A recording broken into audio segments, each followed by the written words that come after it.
안녕하세요. 저는 서울대학교 이원보 교수님 연구실 소속 박사과정생 조지영이라고 합니다.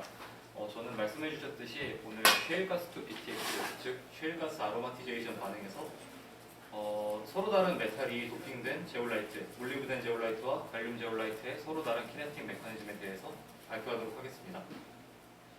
우선 간단하게 저희 연구에 대해서 좀 설명을 드리면 이 연구는 지난 가을 화공학회에서 발표했던 몰리브덴 제올라이트 모델링의 후속 연구인데요. 그때 발표했던 몰리브덴 제올라이트 모델과의 큰 차이점은 우선적으로 스테디 스테이트 기반이었던 모델을 저희가 다이나믹 기반으로 좀 바꿔서 지금 디액티베이션까지 모사를 한다는 점이 있겠고요. 그리고 그 당시에는 몰리브덴 제올라이트의 스테디 스테이트 모델링만 진행했었는데 지금은 갈륨 제올라이트, 이게 몰리브덴 제올라이트랑 반응 메커니즘이 좀 비슷하다고 알려져 있는데 이 부분을 저희는 좀 서로 다르다고 반응 메커니즘을 제안하는 게 최신 연구 동향이어서 이 부분을 좀 이론적으로 한번 분석을 해보고 실제로 이 갈륨 제올라이트랑 몰리브덴 제올라이트가 다른 키네틱 메커니즘을 갖고 있다는 것이 저희 실험 혹은 그런 모델링으로 잘 보여질 수 있는지 그런 점에 집중해서 모델링 연구를 좀 진행했습니다. 그래서 저희는 그 다이나믹 모델로 발전시키면서 디액티베이션을 주로 좀 다루고 싶었는데요. 이게 굉장히 빠르게 디액티베이션 되는 한 8시간 반응하면은 거의 반응 활성이 다 죽어버리거든요. 그 부분을 다이나믹 스케일에서 좀 제대로 모사해보고자 사이트 블로킹 모델이라고 흡착된 리액턴트가 코크스로 전환돼서 이 코크스가 사이트를 막게 되면서 맥뮤어 기반 촉매의 디액티베이션을 유발하는 그런 키네틱 메커니즘을 저희 모델에 녹여냈습니다. 그래서 이제 저희 키네틱 메커니즘에 대해서 좀 설명을 드리겠습니다. 이 몰리브덴 제올라이트와 갈륨 제올라이트 두 촉매는 반응 기작이 좀 비슷한데 루이스 애시드 사이트랑 브랜스테드 애시드 사이트 이렇게 투 스텝으로 반응이 진행됩니다. 그래서 처음에 루이스 애시드 사이트에서는 이 알케인들이 흡착이 되면서 최종적으로는 에틸렌과 프로필렌을 형성하게 되는데 갈륨 제올라이트 같은 경우에는 그저 이제 디하이드로제네이션 반응이 일어나면서 바로 에틸렌과 프로필렌을 형성하게 되는데 저희가 주로 이제 모델링하는 몰리브덴 제올라이트 같은 경우는 이 알케인들을 크래킹 시켜서 라디칼을 만든다고 보고된 문헌이 있습니다. 그래서 저희도 라디칼 기반으로 한번 메커니즘을 짜봤고요. 그런 다음에 브랜스테드 애시드 사이트에서는 이 만들어진 에틸렌과 프로필렌이 사이클라이제이션이 일어나면서 아로마틱스로 가는 그런 아로마티제이션이 일어난다고 알려져 있습니다. 근데 이런 반응들이 기존에 상세하게 알려진 게 아니라 되게 럼프된 그런 반응으로 알려져 있어서 그냥 그 파워로 기반으로 공정 시뮬레이션 툴에 넣을 수 있도록 그렇게만 모사가 진행됐었는데 저희는 이 부분을 좀 더 디테일하게 모사를 해서 이 실험 결과를 맞춰보고 그 결과를 분석을 해서 좀 키네틱 메커니즘의 상세한 인사이트를 좀 얻을 수 있지 않을까 하는 그런 연구 배경이 있었습니다. 그래서 몰리브덴 제올라이트의 키네틱 메커니즘을 어떻게 모델링했는지 좀 더 자세히 보여드리면은 저희가 루이스 애시드 사이트를 좀 신경을 써서 모델링을 하려고 노력을 많이 했는데요.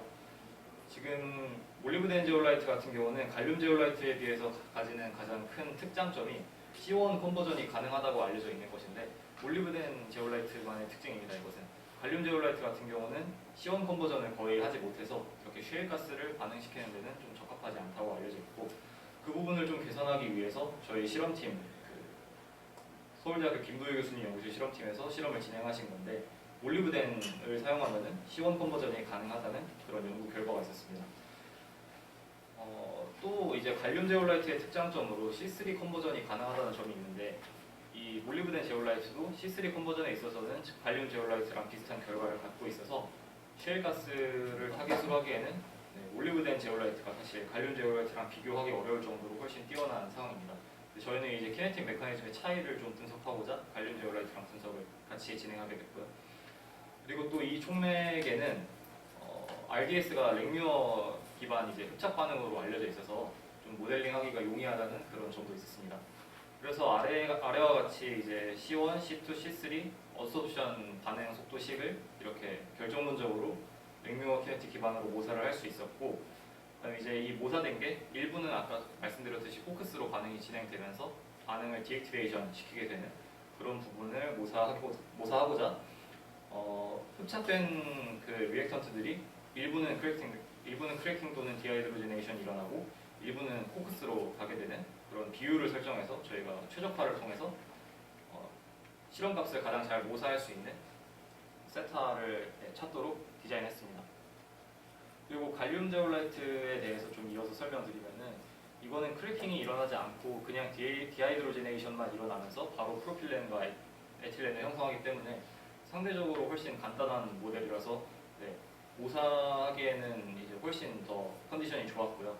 근데 이제 아까 말씀드렸듯이 C1 컨버전이 거의 없기 때문에 이제 상용 BTX 반응기에 쓰기에는 좀 적합하지 않은 촉매인 것 같습니다. 그리고 여기서는 메틸 라디칼이 발생하지 않기 때문에 저희가 메틸 라디칼이 있으면 벤젠을 만들었을 때 벤젠에서 톨루엔, 자일렌 이런 식으로 시리즈 리액션이 일어나고 그게 반응기에서 나오는 아웃렛 프로덕트를 땄을 때 좀 피크가 이렇게 연달아 생기는 그런 현상이 관측되기도 하는데 갈륨 같은 경우는 그런 현상이 일어나지 않아서 얘가 정말 라디칼을 만들지는 않는구나, 그래서 C1 전환을 못하는구나, 이런 것들을 실험값 분석을 통해 좀 알 수 있었습니다. 그래서 저희는 이제 몰리브덴과 비슷하게 진행을 했는데 C1은 컨버전을 못 시키기 때문에 C2, C3만 맥뮤어 기반 키네틱으로 아래와 같이 모사를 했습니다. 똑같이 포커스가 형성되면서 반응을 디액티베이션 되도록 모사를 진행했고요. 그다음 이제 이게 투스텝 반응이라고 말씀드렸는데 이제 앞단은 여태까지 설명드린 거는 루이스 애시드 사이트 반응에 대해 설명드린 거였고 이제 두 번째 단계인 브랜스테드 애시드 사이트에서의 올리고모레이션 및 아로마티제이션에 대해 설명드리겠습니다. 몰리브덴 제올라이트 같은 경우는 특이하게도 이 에틸렌이 C4 다이엔을 거쳐서 아로마틱스로 간다고 알려져 있습니다. 이게 막 교차 검증된 그런 막 실험 결과가 많은 키네틱 메커니즘은 아닌데요. 이거에 대해서 주장하고 있는 2020년 논문 하나가 있어서 저희는 거기서 착안을 해서 모델링을 진행했습니다. 그래서 이제 C4 다이엔과 C10 다이엔을 거쳐서 C4 다이엔은 벤젠으로 하고 C10 다이엔은 각각 이제 나프탈렌으로 간다고 저희가 구사를 진행을 했고, 이게 아래에 보시면은 왼쪽에 이 간단한 그 사이클라이제이션 반응 속도식이 기존에 저희가 공정 모델링 같은 데서 많이 사용하던 굉장히 많이 럼핑이 된 이 키네틱 메커니즘인데요. 이것을 잘 설명할 수가 없다 보니까 논문에서는 이런 반응 속도식을 하이드로카본 풀 기반 반응 속도식이라고 얘기하는데 이게 사실 말만 거창할 뿐이지 잘 모르겠으니까 이 하이드로카본 풀, 굉장히 다양한 하이드로카본이 있는데 여기서 어떻게든 아로마틱스가 만들어진다, 이렇게밖에 설명을 못하는 것이어서요. 저희는 라디칼을 기반으로 좀 더 반응 속도식을 상세하게 짜봤고 이걸로 실험값을 맞춘다면은 좀 키네틱 메커니즘에서 어떤 좀 메인 패스를 우리가 제한할 수 있지 않을까, 이런 생각을 좀 했습니다. 그래서 왼쪽에 있던 간단한 반응 속도식을 오른쪽에 있는 6개의 반응 속도식으로 좀 늘려봤고요.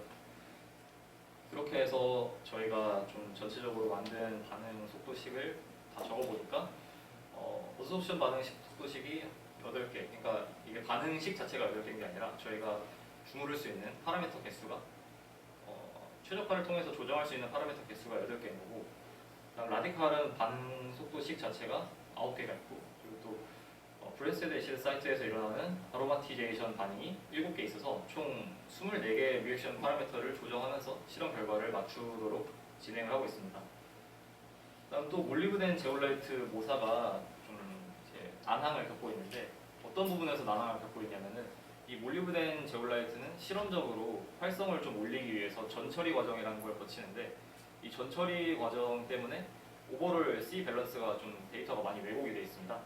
그래서 메인 반응을 진행하고 나면은 처음에 들어온 탄소가 100이라 했을 때 반응 끝나고 나면 탄소가 160만큼이 나오게 되는데 60% 이거는 도저히 실험 오차라고 볼 수가 없어서 저희가 이 탄소가 어디서 좀 새롭게 나타난 것인지 확인을 해야 되는데 전처리 과정의 탄소 로스를 확인해 보니까 이 CH4 컨버전이랑 아래 카본 어큐뮬레이션 레이트를 저희가 실험 데이터를 이렇게 그래프로 나타내 보았을 때 개형이 굉장히 유사하다는 걸 알 수 있습니다. 그래가지고 CH4가 뭔가 컨버전이 일어나서 어디론가 가는데 이게 저희가 아울렛에 있는 카본 프로덕트들을 다 분석을 했을 때 저희가 분석하지 못한 어떤 프로덕트로 갔거나 혹은 이제 뭐 반응기 내부에 어떻게든 잔존을 해 있다는 건데 저희가 C1, C2, C3 그리고 에틸렌, 프로필렌 그리고 C4, C5, C6 그리고 BTX 나프탈렌 이렇게 좀 가능한 프로덕트를 제안을 하고 분석을 해봤는데요.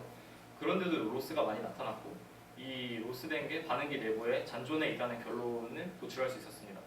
그래서 아마 메탄이 이렇게 어디론가 전환이 됐는데 그게 저희가 아까 말씀드린 그런 타겟 프로덕트 중에 검출이 안 됐다면 아마 촉매에 흡착된 메틸 라디칼의 형태로 반응기 내부에 남아있는 게 아닌가 하는 생각이 들었고요.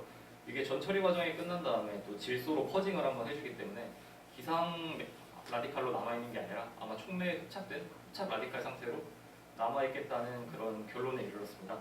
지금은 그렇게 모델을 바꿔가지고 모델링을 진행하고 있고요.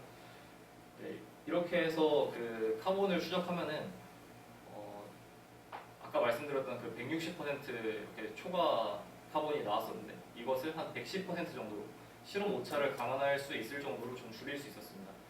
그래서 시밸런스에서 굉장히 좀 문제가 많았는데 최근에 이렇게 전처리 과정의 카본들이 어디로 갔는지 좀 추측을 하다가 어느 정도 좀 성과가 있었다고 말씀드릴 수 있겠습니다. 그래서 사실 제가 원래 갈륨 제올라이트로 분석을 해야 되는데 몰리브덴 제올라이트 쪽이 너무 성과가 안 나와서 이제 몰리브덴 제올라이트는 실험팀이랑 계속 커뮤니케이션만 진행하고 갈륨 제올라이트 모델링을 또 추가로 진행했는데요. 갈륨 제올라이트도 역시 하이드로카본 풀 메커니즘으로 이렇게 모델링을 많이 했는데 그것도 저희가 벤젠, 톨루엔, 자일렌이 시리즈 리액션으로 나오지 않기 때문에 벤젠과 톨루엔과 자일렌이 한 번에 이렇게 만들어지도록 좀 키네틱 메커니즘을 짜봤습니다. 그렇게 해서 이 경우는 11개의 반응 파라미터를 저희가 조정할 수 있었고요. 11개다 보니까 아까 몰리브덴 제올라이트 25개보다는 훨씬 쉬웠고 이것은 금방 결과를 도출할 수 있었습니다. 그래서 이제 리절트를 좀 간단하게 보여드릴 텐데 저희가 최적화를 통해서 이 반응 모델의 결과를 냈다고 말씀드렸거든요. 근데 아래에 보시면은 이 최적화 함수의 오브젝티브 펑션이 메탄과 에탄과 프로판 이 세 가지의 컨버전과 그리고 벤젠의 수등률 이렇게 실험값을 맞추도록 조정을 했고 저희가 이제 기본적인 목표는 벤젠을 생성하는 것이기 때문에 벤젠 일드의 웨이트 팩터를 좀 줘서 벤젠 일드를 최대한 좀 잘 맞출 수 있는 모델을 만들고자 했습니다. 그리고 여기에 사용된 실험 데이터가 550도에서 700도까지 약 21개에다가 이제 갈륨 제올라이트 추가 데이터까지 하면 한 32종 정도의 데이터가 있는데 이게 지금 모델 한 번 계산하는데 좀 계산 시간이 오래 걸리다 보니 일단은 650도에서만 진행하고 있습니다. 650도에서 촉매 활성이 가장 좋게 나타났고 실험팀에서도 650도가 이제 타겟 온도라고 말씀을 하셔가지고 일단은 650도 데이터 10개만 사용해서 모델링을 진행을 해봤습니다. 그래서 결과를 좀 보여드리면은 이게 몰리브덴 제올라이트가 아니라 갈륨 제올라이트 결과거든요.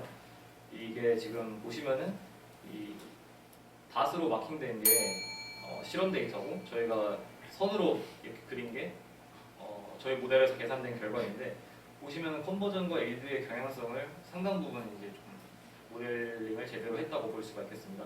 그래서 포크스가 증가함에 따라서 카탈리스트 액티비티가 이렇게 시간에 따라 줄어드는 것을 어느 정도 잘 모사하는 데 성공했고 지금 부족한 부분은 여기 일드가 원래 피크가 형성되는데 지금 저희 모델에서는 일드의 피크가 좀 안 생기거든요. 톨루엔 일드가 그 부분은 파라미터를 조정하면서 저희가 맞추도록 노력을 하고 있습니다. 그래서 이제 결론을 간단하게 말씀드리면은 갈륨 제올라이트에서 이렇게 모델링을 성공했는데 올리브덴 제올라이트도 조금 더 모델이 복잡할 뿐 메커니즘은 비슷하기 때문에 올리브덴 제올라이트도 빠른 시일 내에 이렇게 디액티베이션 잘 일어나도록 모델링 결과를 도출할 예정이고요. 이거 가지고 저희가 8시간 사이클의 그런 촉매 반응기를 돌리게 되는데 리제너레이션까지 좀 모사를 해서 결국은 상용 스케일의 공정 스케일 모델링을 진행하는 것이 목표입니다. 그래서 관련해서 경제성 평가까지 진행해서 논문 작성 진행할 예정이고요. 그리고 또 스위칭 기반 PBR이랑 무빙베드 반응기로 이렇게 반응기 종류를 바꿔서 또 추가적으로 연구를 진행할 예정입니다. 여기까지 발표하겠습니다. 감사합니다. 네, 좋은 발표 감사합니다. 질문 하나만 받고 마치도록 하겠습니다. 제가 마지막으로 하나 질문을 하고 싶은데 여러 가지 시도를 많이 하는 것 같아요. 하이드로카본 프로 같은 게 되게 두루뭉술하긴 한데 그걸 이제 더 깊게 들어가서 그걸 찾으려고 하시는데 몰리브덴 같은 경우에는 이 컨버진이 안 되는 건가요? 이 제안한 거에서? 컨버전이 안 된다 말씀하시면 그러니까 컨버전스. 그러니까 이게 그 제안한 뭐 레디칼이랑 계산 결과에 계산이 안 맞나요? 지금 이게 라디칼 양 자체를 저희가 실험에서 라디칼 양을 확인할 수 없기 그렇죠. 때문에 네. 저희가 키네틱 파라미터도 이게 기존에 알려져 있던 반응이 아니니까 좀 이론적인 베이스에서 실험 데이터를 따와서 최적화를 통해서 맞추고 있는데 라디칼 양 같은 경우는 애초에 실험에서 확인할 수가 없기 때문에 이게 완전히 깜깜이로 최적화를 진행하고 있다 보니까 저희가 이제 정보가 너무 없는 것 같습니다. 그래서 시행착오가 더 많은 것 같고 처음에는 기상 라디칼이 반응기 내부에 잔존해 있다 생각을 했는데 또 이게 실험팀이랑 이야기하다 보니까 맞지 않는 부분들이 있고 이런 식으로 계속 좌충우돌로 조사를 진행하다 보니까 조금 오래 걸리는 것 같습니다. 알겠습니다. 예.